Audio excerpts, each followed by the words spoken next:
us in the beginning. He's gonna try to get in here as quickly as possible, so he asked me to kind of start the meeting and get us moving. I did not realize that this was something that I was going to coordinate for us this month, so I apologize. The agenda is very short, and I know you guys want to spend an hour and a half in here. I know you do, but we probably won't. So, it is now 2:34. I'm just gonna do quick introductions or roll call, however it's kind of planned out for the meeting. But from Associated Students, do we have Emily Sambalian? Yeah, here. Great. Jordan Norosco. Management Association, David LeClaire. Got you. John Wood. Not yet. Faculty, Rod Foster. Julie Kiotis. Yep.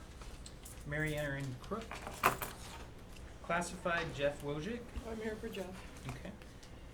Ann Sherb, and we have Deborah Cantor for Jeff. Ann Sherb. Anybody from CSEA? Rudy, gotcha. I'm here. Gary Potts, he is here. Chow Mancini. And Mary Erin just joined us. And we have Diane Mandrafina from Fiscal Services. And did Lacania join us? Not yet. No, not yet. Okay.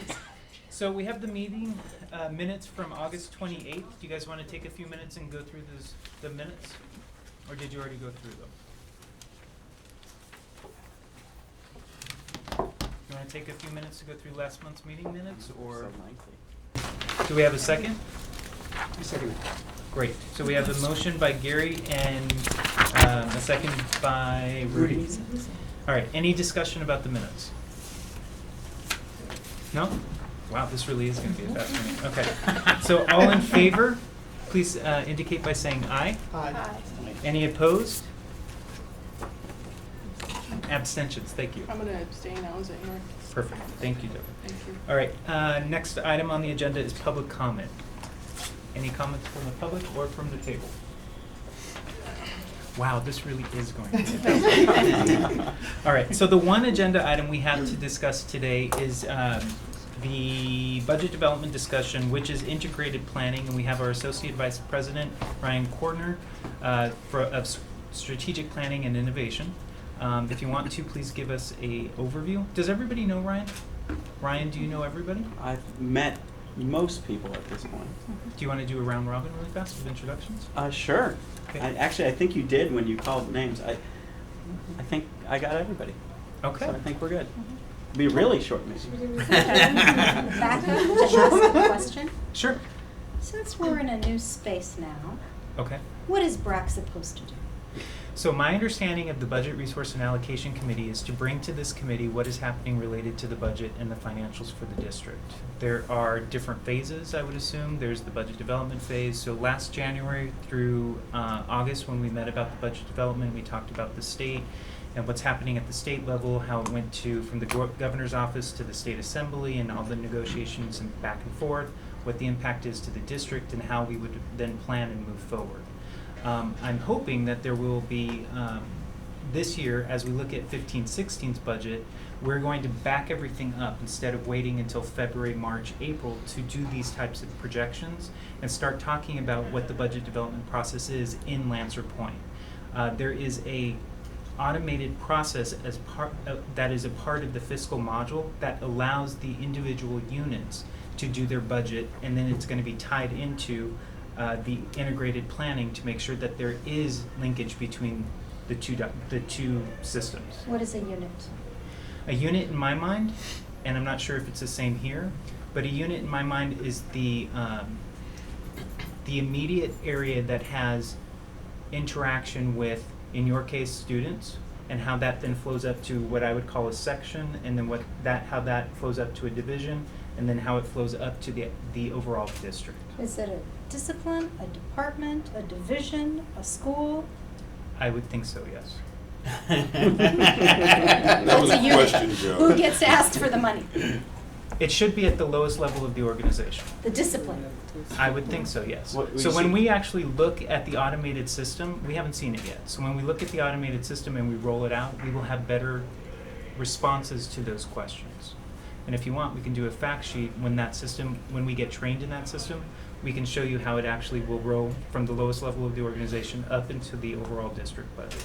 See, Julie and Joe are actually my plants to get me started on my presentation, because this Oh. is exactly what we need to talk about is what is the budget process and how does it link with planning, and how do we make sure, as Joe's saying, that these lowest level units are able to make requests for the resources they need, and then what is the process for filling those requests. Yeah. It's really about putting the request in the hands of the people who have the immediate interaction. That doesn't necessarily mean that all of those requests will be fulfilled, but then there becomes the critical need kind of pyramid, and it kind of feeds up. Does that answer your question? Absolutely. Okay, good. I have one quick question. Is this a module of Banner that It's we're a- going to be rolling out? Okay. Yeah. So Banner has 4 modules that we implemented over the last 2.5 years. The fiscal module has components of it. So the purchasing or requisition system is a component of the fiscal module. The budget development is a component of the fiscal module. The accounting component is a component of the fiscal module. There are many components: travel, grants management, contracts management. That's all a part of the fiscal module. So to answer your question, yes, it is a part of Lancer Point. Are Lancer Point and Banner the same thing? Yes. Banner is the name of the software. Lancer Point was the name that the... What's that? That's what we're calling the software. Yes. We are calling the Banner software in-house Lancer Point. They're just trying to get you all confused. They really are. There's only one integrated system. Banner, Lancer Point, same thing. Same here. Yeah. Okay. Any other questions? No? Okay. Ryan. All right, so I've prepared a very lengthy 6-slide presentation to give a little overview of what integrated planning is. This tends to be one of those buzzwords that you hear a lot in education, and everybody says, yeah, we need to do integrated planning, and everybody leaves the room going, what the hell is integrated planning? So I'm going to do a little bit of an overview of not only what integrated planning is, but why we need it, what are some of the mandates in regards to accreditation, and also show you where we are at with our planning right now. What is the current planning process of the college? We're not integrating quite in the budget planning process to that because we need to see what the capabilities of the Lancer Point system are before we can fully integrate that. So as a review, we're all going through our self-evaluation here, formerly called a self-study, and there are segments in accreditation that mandate integrated planning. And we need to remind ourselves that when we're talking about accreditation, the way that these standards come up is they're what are considered best practices. And they are developed throughout the region based on what we would consider to be effective practices as an institution of higher education. And so when we see these standards, we need to reflect on them as far as what do we want to do to make sure we're the best functioning college we can be.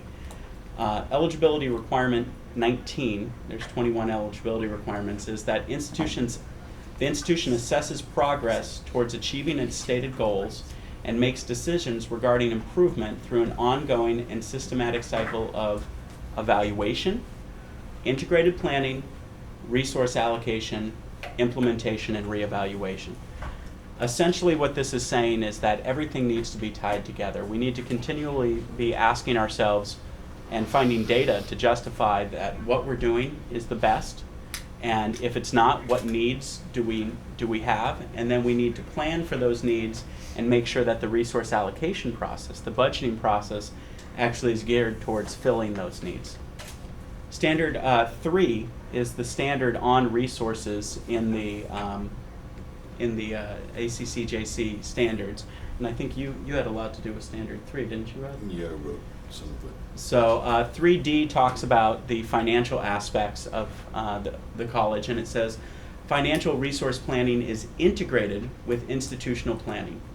The institution systematically assesses the effective use of financial resources and uses the results of the evaluation as the basis for improvement in the institution. Very fancy words for saying that we have these plans. Here on our college, we have the Educational Master Plan. And that should be a driving force for developing the budget. Now, this is something that's very difficult to do for most community colleges because we don't have that much money. And oftentimes colleges, and I think that we were on this route too, are doing rollover budgets. And so when you're doing rollover budgets and you're not seeing a huge increase in your overall financial resources, you don't really do much planning because you figure, well, it's only a couple $100,000 and our electricity went up, so I guess we don't have anything to fill needs at this point. And usually what happens in those cases is we spend our money on whatever fire needs to be put out at that individual moment. And so what the accreditation requirements and standards say is that we need to be more thoughtful and programmatic about how we do that. So what does that actually mean? So when they talk about an evaluation, because they listed different components, it could mean many things, but in particular what they're looking for is quantitative and qualitative data. And this should come from learning outcomes and also through our program review system. It doesn't say that it needs to be something that Joe's office does or that Dr. Bell's office does. These outcomes can be produced from the lowest level unit, as Joe was talking about, to really justify what the needs are. So as an example, there might be a student learning outcome process in a particular department that shows that in order to be, I'm going to pick on Julie here, in order to be effective, they really need a cart of computers to help them with their stats and research methods class. If they have outcomes to justify that, that would be considered evaluation that can be used later on. They also want the results of program review to be consistently linked with the planning processes of the campus, which includes resource allocation. So how many people in the room have worked on a program review so far? Okay. Did you see any money out of it? Not yet. In some cases. Good. Some cases are good because that's a starting point. And the program review process here, as we'll talk about in a minute, is a pretty darn good process. It's very robust. It allows for a lot of ground up input. Of course, there's always ways we can do things better, but that's one direction where we find out what our true needs are. So when they talk about integrated planning, what they mean is that colleges oftentimes have different sets of plans, and we want to make sure that they're all linked together and going towards the same mission of the college. In our case, we have the Educational Master Plan. We have the Centennial Facilities Master Plan, which is in the process of being developed. We have a Technology Master Plan, which needs to be developed. We have a 3SP plan, the Student Success Act plan, that we have to put together. And there's an equity plan being put together that's going to be due in January. And so what the accreditation would expect is that all of these plans are linked together and they don't stand as these kind of siloed documents that people put on a shelf and never use again. They really hope that our planning documents are something that's the topic of frequent discussions and are used in committees such as this when we're actually making recommendations or reviewing budget documents. People should say, hey, well, what about the goal related to K through 12 pathways in the Educational Master Plan when we start looking at where we're spending our money or things like that. In terms of resource allocations, they look at things a couple of different ways. Most of the time when people hear resources, they think dollars. Do I have more money in my budget? But we have to remember that we have a lot of resources on this campus. We have over $100 million worth of resources a year. And most of that is actually in human resources. And so they look at allocation of human resources. Good example, Crystal from Office of Institutional Effectiveness, providing an evaluation for a department would be an example of a resource that was given to that department to do something that they needed to do. Now, it's not going to impact your budget, but it certainly is a resource. Physical resources is our physical plant, it's our facilities, it's our infrastructure, and that could involve things like new buildings, but it also includes maintaining our buildings and making sure we do the maintenance so that we can continue to use them. Technology, pretty self-evident there. It can be anything from the software you need to those computers that you use to run it. And financial resources, that's where we're talking dollars and cents. And they really want to see that these monies are used to achieve the college's goals. So when we look, I teach a class at USC on community college, and one of the things I always tell my students is if you want to know what a college really values, look at where it spends its money. Because you can have plenty of planning documents, but where you put your money is what you really value. And that's really why your money needs to match exactly what your educational plans are, so that you are confirming that those truly are the priorities of the institution. Okay, so I sat down for a while and looked at all of the planning that takes place on our campus, and this is what I came up with. This is what I like to call our planning reconciliation model. It's a description of the planning that actually is occurring, or in theory is occurring, based on our planning documents. So everything starts with the college mission, and this is just not only good planning, but it's also an accreditation requirement that from the mission flows all of the plans. And we don't have a specific timeline for updating the mission, but at least in this case, it made sense that it's tagged with the Educational Master Plan, which is a 10-year document. So then from the mission, we develop our Educational Master Plan, which is a 10-year planning document. From that, we have to develop facilities and technology master plans. And this makes sense because what are we here for? Well, we're here to educate students. And so whatever plans we come up with in regards to technology and facilities need to be driven by that educational plan that was put together by the college.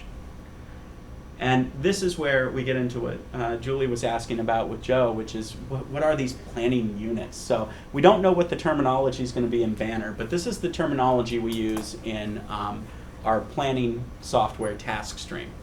There are area plans. Are people familiar with area plans? Area plans, we have 3 on campus. President's Office, Academic and Student Affairs, and Business Services. So basically the offices of the 2 executive vice presidents, senior vice presidents, and of the president. And those occur every 5 years.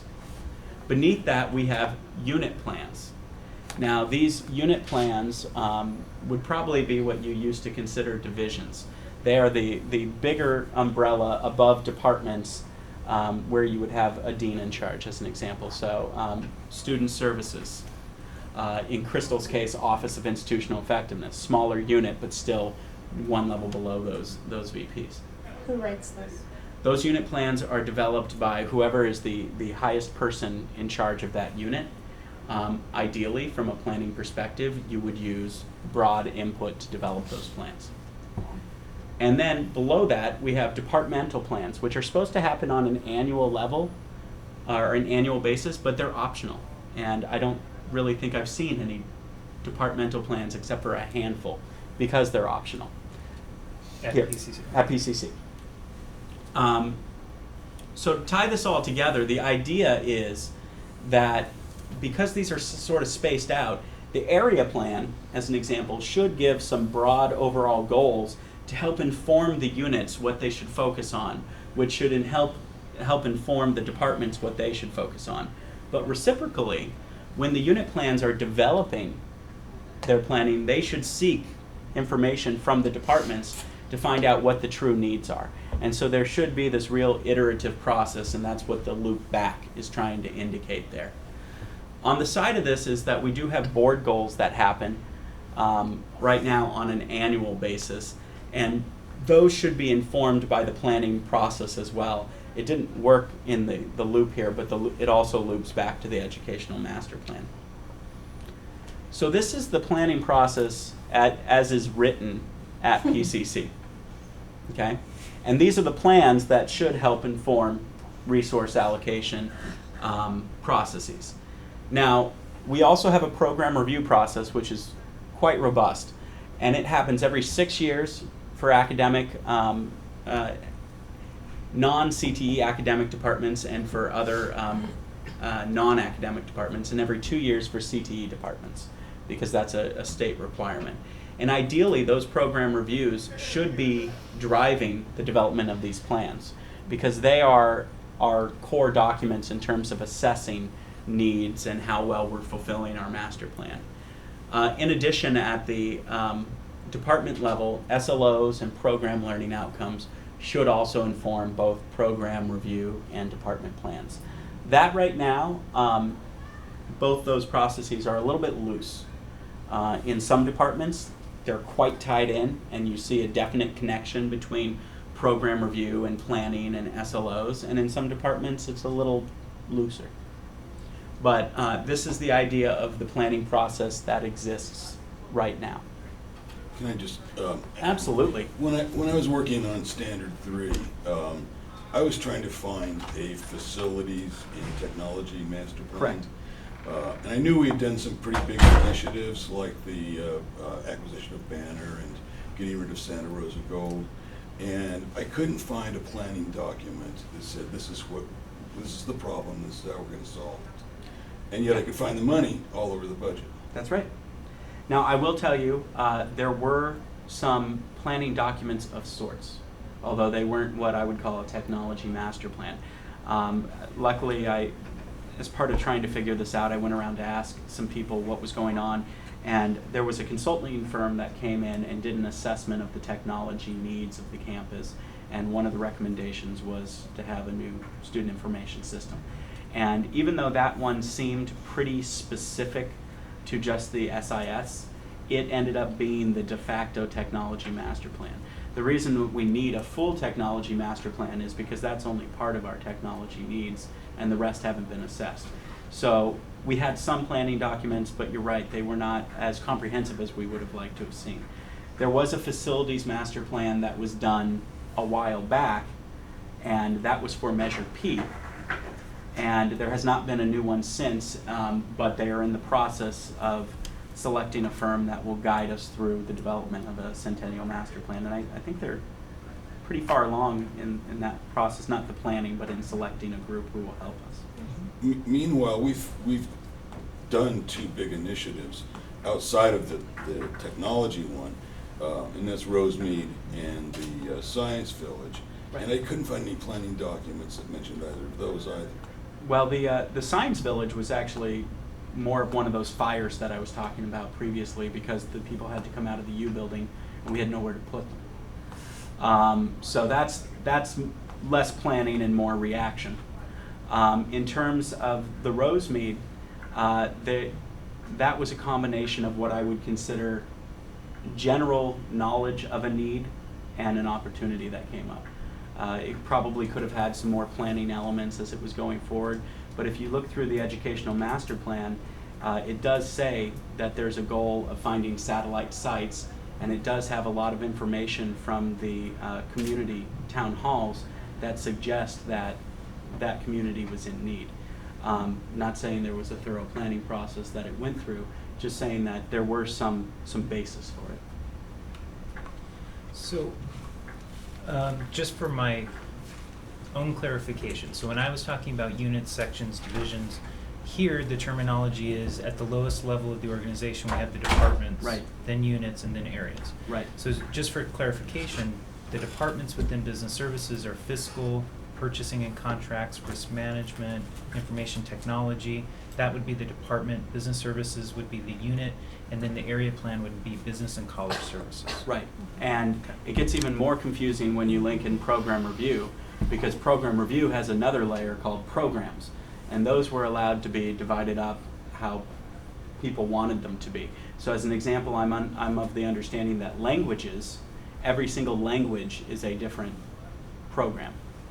And I believe that as another example, you know, we don't have a dental program, we have a dental hygiene program, a dental assisting, and a dental assisting and technology program. So the connection between the terminology in the planning sequence does not line up very well with the documentation in the program review sequence. So what are our strengths? Well, first of all, we do have an existing online planning system, and coming from an area that did not, that is a major strength. You know, when you're not having to hand in paper documents and making sure that everybody gets them, it's always a good thing. The fact that the system is easily accessible from off campus and that it has sign-ons, great process. So the task stream is definitely a strength that we have. Our program review process is Excuse me, task stream, is that the Banner system? No. So that's another system? That is we have another system. Outside Banner. Task stream is a planning / program review system. Basically, what it allows you to do is to, if you want to think of it in technical terms, store text in a way that puts together a plan so that you can link what, Rod, you're in history, right? No, film history. Film history. Art. See, I knew it was history in there somewhere. So that you could link in what the goals of film history would be with the college goals. It has that system built into it. It is not right now connected to Banner, but do we know whether it could be at some point?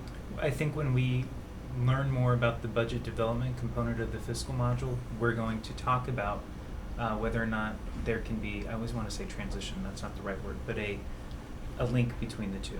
An integration. Integration, thank you. So the program review process here is very robust. I love that it has a lot of faculty and staff involved and students involved. And they use rubrics, which is nice because then it really shows exactly what they're looking for. And it's strong in two realms. Coming up with recommendations at a department level or a program level where the program themselves say, this is what we recommend for improvement. That's a strength. But then also coming up with what we call broad recommendations, which is when the Institutional Effectiveness Committee looks at all of the program reviews that year as a whole and say, what are the trends that we need to address here? And some of those have actually filtered up, I believe, to this committee where they've shown that there's some needs for some resources kind of on a more global scale. And that's a really cool process as long as we make it more firm and show that that's happening.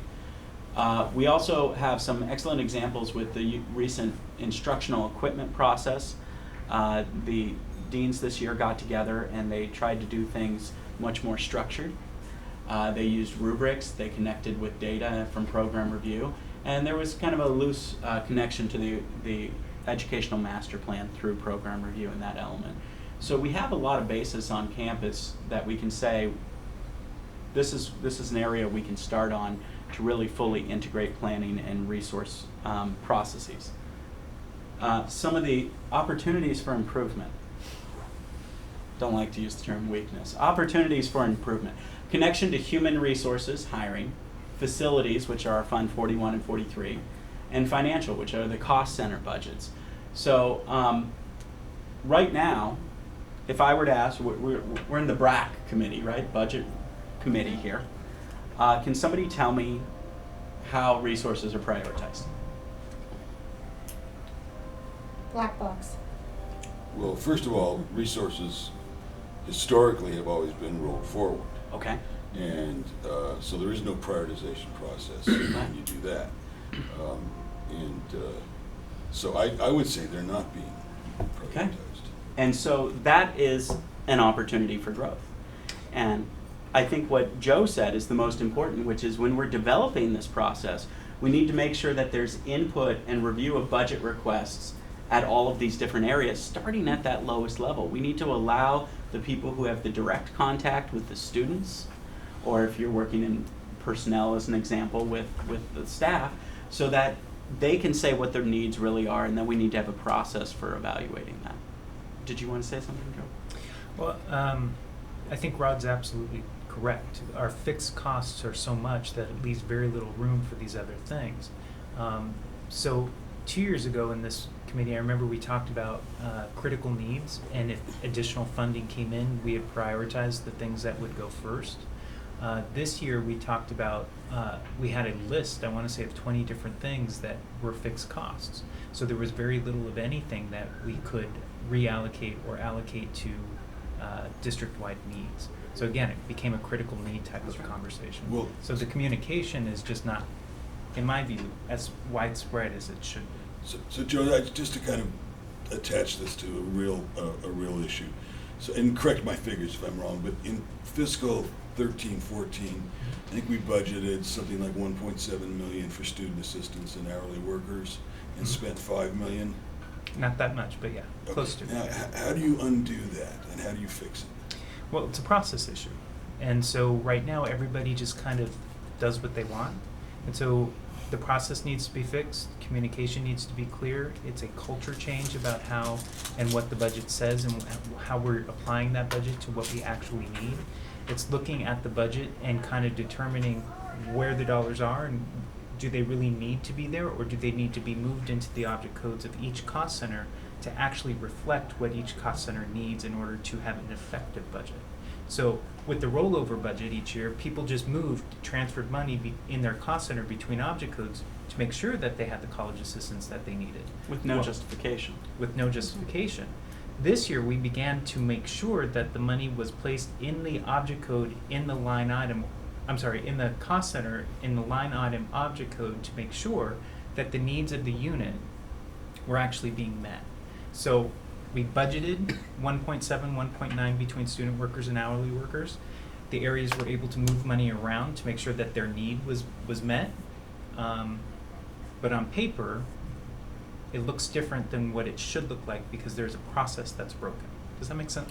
Yeah, well, I mean, I'm kind of playing this through, if I were from issue, I would see this as a labor issue because we're clearly needing more classified employees, but we're paving over the issue with hourly workers. Yeah, and it's being addressed.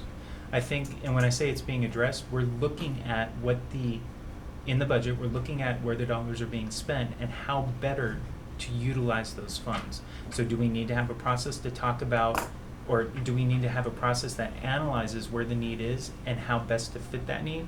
Do we take those dollars that were moved to get the college assistants or the student workers, and does some of that need to be used for a foundation of permanent staff? It's a long, tedious process, but we are now starting to look at it and engage the process to make sure that the money goes where it's supposed to go. Instead of just moving through each year. How long is it gonna take for us to see the results? Honestly, What you Rudy, see? it is a multi-year process. An analysis like that Oh, could I'm take. gonna get retired by then. I don't think it'll take that long. Well, how But it long do you does have till take- retirement? 15. We'll be fine by then. I don't know about that. But no, it really is a long process. And we're identifying those things. This was the first year we didn't just roll the budget over. We really looked at things and determined where the money needed to be and where it was and how it was being used before. But 3, 4, 5 months is not enough time to really look into and figure out what needs to be done. It is a multi-year process. And- this year was a good year. The and- budget this year I feel very strongly about. I think it's a solid budget. Did you, I'm just asking a process question, so did you take a cost center's total budget from previous years and then reallocated them on object codes? Yes. So it was a couple of different approaches. So in business services, for my cost center, I looked at all of the object codes within business services, and then I looked at the previous 2 or 3 years historical information and said, okay, well, we had 5,000 budgeted here. We had 5,000 budgeted in other services all 3 years.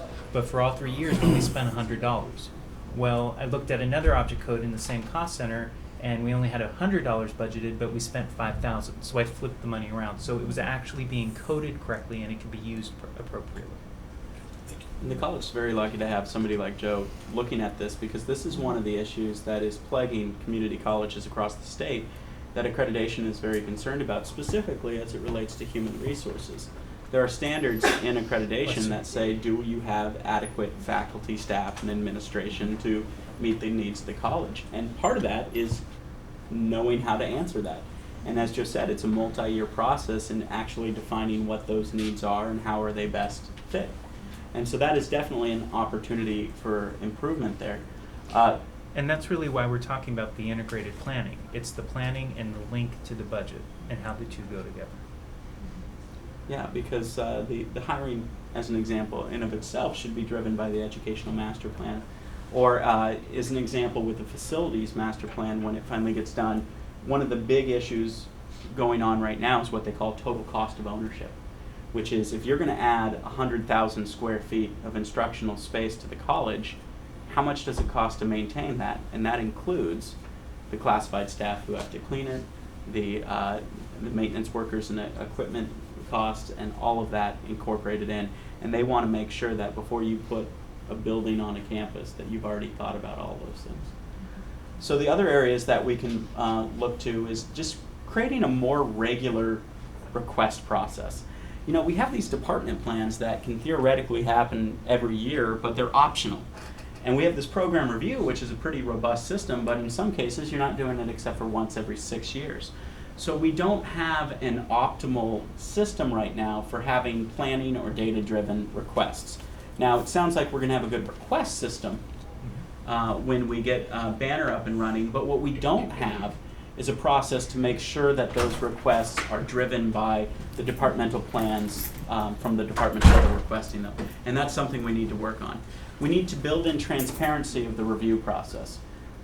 Especially in a committee like this, we should be able to ask, well, how did these decisions get made? And everybody in the group should be able to answer them. And you may disagree with some of the decisions that were made, but everybody should be very clear with how they were made and comfortable with the process of itself.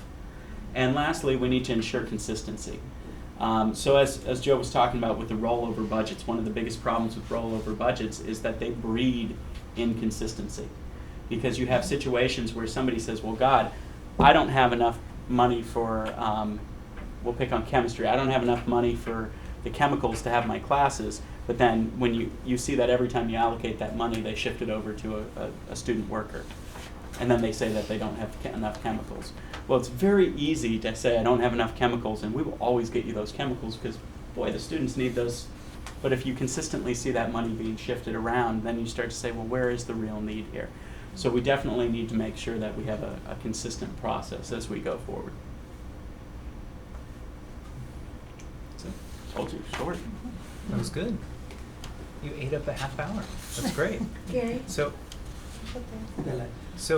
any other questions? Yeah, we took a leap with Banner and implemented it without running in parallel. Are we gonna do the same thing with the planning module? Oh, In parallel to? I don't know that you mean the planning module or the fiscal module? Well, when we implemented the fiscal module, oftentimes institutions will run their old system and their new system concurrently that first year, and we didn't. But we don't have anything that relates to the Banner planning module, right? That in our old system. No, not that I'm aware of. But let me just clarify. We have dual systems. The district does have dual systems. The replacement, so to answer your question, it's a yes and no answer. Okay. We are fiscally dependent on the LA County Office of Education. Their system is called HRS. So the HRS system has to mirror the Lancer Point or Banner system. So we still have a dual system. Prior to that, Banner or Lancer Point replaced in fiscal specifically the fiscal ancillary system called George. So we just replaced George with Lancer Point or Banner, and internally for historical information we still utilize George. But to get everybody in the mindset of Banner and Lancer Point to the outside world, you can't use it. If you need information from George, we can still pull it. All right. It's still there for us. But we have one system. It would be too difficult to have three systems that you're taking care of. Right. So if you do a change in one, you have to do a change in the other two. Right. And then it becomes very convoluted. Okay. Any other questions? No? All right. I have next. one. Hello. So what's the timing on this? When are we talking about? Well, one of the things that we need to think about is that when we talk about integrated planning, we can't really quite roll it out like you would a system and say, well, we're going to do financial and we're going to do this. We have to look at our entire planning process. And planning processes and budget processes are part of the 10+1 with shared governance. So we will be meeting this semester with the faculty senate, the classified senate, and with the students and managers to get input as to what's working well in our planning process in general, which will include the budgeting process, and what needs improvement, with the hopes that sometime in spring we can start making recommendations for having a more streamlined process. Now, you asked an interesting question, Rudy, when you said, well, when's this actually going to have an impact? Well, in terms of the impact of this, if we get a new planning process in place, let's say in spring, that would work for the 16-17 fiscal year, because the 15-16 will have already been planned by that point. See, that's kind of what I was getting to here. It sounds like we're another year of a similar type of budgeting strategy, or are you going to be able to put something else into effect? This year, or for 15-16, right. we will be trained in the budget development component of Banner. So it should be similar to what we went through, but it won't be paper processed, and it will be pushed down to the lowest level unit in the organization, or the departments, I think is the terminology that we've got. So then the departments will be able to make their requests by getting feedback from their areas. It'll roll up to the units, Unit. and then it'll roll up to the senior vice president of either business college services or academic and student affairs. We're focusing basically on 16, 17 as the launch year, if you will, for As- truly integrated planning and budgeting. As a launch year for a brand new way of doing things. But Right. in the meantime, Joe's talking about a new technical process, and Right. integrated with that new technical process, we can make tweaks to the way that we do our prioritization, as long as it's within our process that we've agreed to as a shared governance. We can make sure that when the evaluations take place at the unit and the area plan, that they're more transparent and more connected to the educational master plan. That wouldn't be opposite our current planning process. So there are things that we can do to reach some of these opportunities for improvement even before we switch and make major changes. Is there any way that we could have a look at the planning module just to kind of see what it looks This is like task stream. in general? Are you talking about the task stream, or are you talking about? The banner planning module that you? I don't think there's There a is- banning Yeah. planning. Are you talking module. about the budget development Yeah, module? yeah, that's what I'm saying. We can do that. We can do an overview for this group. We are looking to do the internal fiscal training either October or November, so either December or January, prior to rolling it out to the campus. We can do an overview for this group. I have a question. Yes, sir. You mentioned the planning is from 15, 16, 16, 17 to implement it. How about 14, 15? Because this year is just starting. So right now we're just working and however it comes.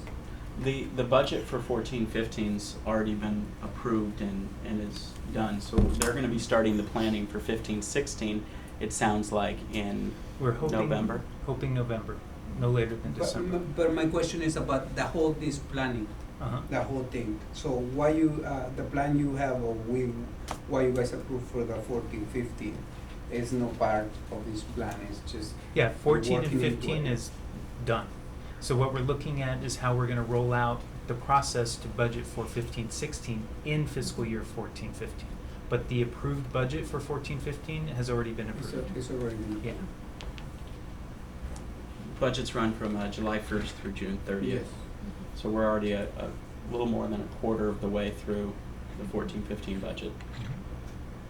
Okay. Any other questions? No? Okay. Thanks, you guys. Thank you. Thanks, Ryan. Good job.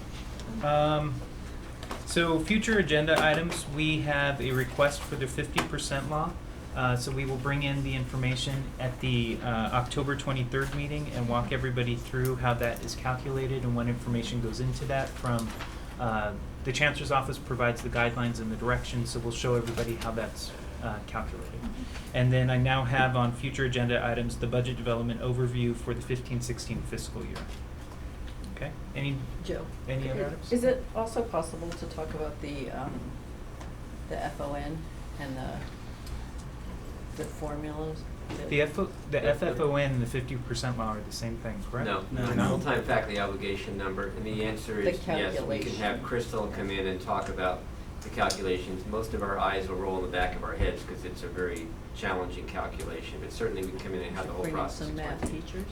Yeah, we need calculus people. Actually, I think It's a we very need bizarre thing. philosophy teachers, Yeah. because the Oh. logic of it is what's so interesting. But I can say this in general real quick, if it's helpful, to show you how much we have grown. Last year, we were, depending on how you counted the heads and things, at 28 to 32 full-time faculty, quote unquote, above our FFON. Going into the fall of 15-16, some preliminary stuff that I've looked at would indicate that we are right where we need to be. And so in other words, we've grown to such a degree that the numbers the state's telling us are that we need those 28 to 32. So one of the things that Crystal and others are looking at right now is how many faculty do we need to hire in order to make certain that we hit the state's full-time faculty obligation number. And if I remember correctly, the current number is about 378 or 380, something in that range. And that and again, we said that we were over by 28 or 30, but now going into fall of 15, it'll be at that 378, 382 range at least, from what we can tell right now. Does the state give us forbearance on that? I mean, in other words, if we didn't meet the number, but we're trending in the right way, do they let us go? In the bad fiscal years of 2007-8 through whatever it was, 11, 12, 12, 13, they did.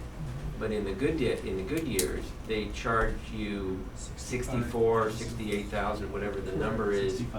65,000 per faculty member under the FFON. Oh, They gosh. penalize. So it's a big number. And the problem is there are many districts that are smaller, and literally they actually decide to pay the fine as opposed to take on the full-time faculty because they can't afford everything else that goes with it. But we've never been in there, and God willing, we'll never be there, so. So for people who are unaware, what happens is as you grow in FTS, they accelerate the growth of your full-time faculty obligation number. So the more we grow in terms of FTS, the more our full-time faculty obligation number grows, which is why in the times of the economic downturn, you didn't see FONs increasing. In fact, in a lot of districts, you saw them decrease because you weren't growing in your FTS. And you weren't growing, and you were actually losing FTE. Yeah. Yeah, Workload reduction, they call it. yeah, exactly. Really? So as part of this discussion, we'll have FTES numbers. Yes, absolutely, absolutely. That's a big part of it.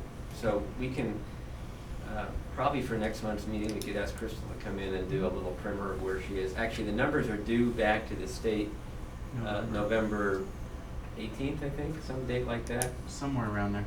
But we usually try to get it done before then for budgeting purposes, because one of the issues that HR and everybody else talks about is we have to make the hiring decisions so we can start doing the recruitment.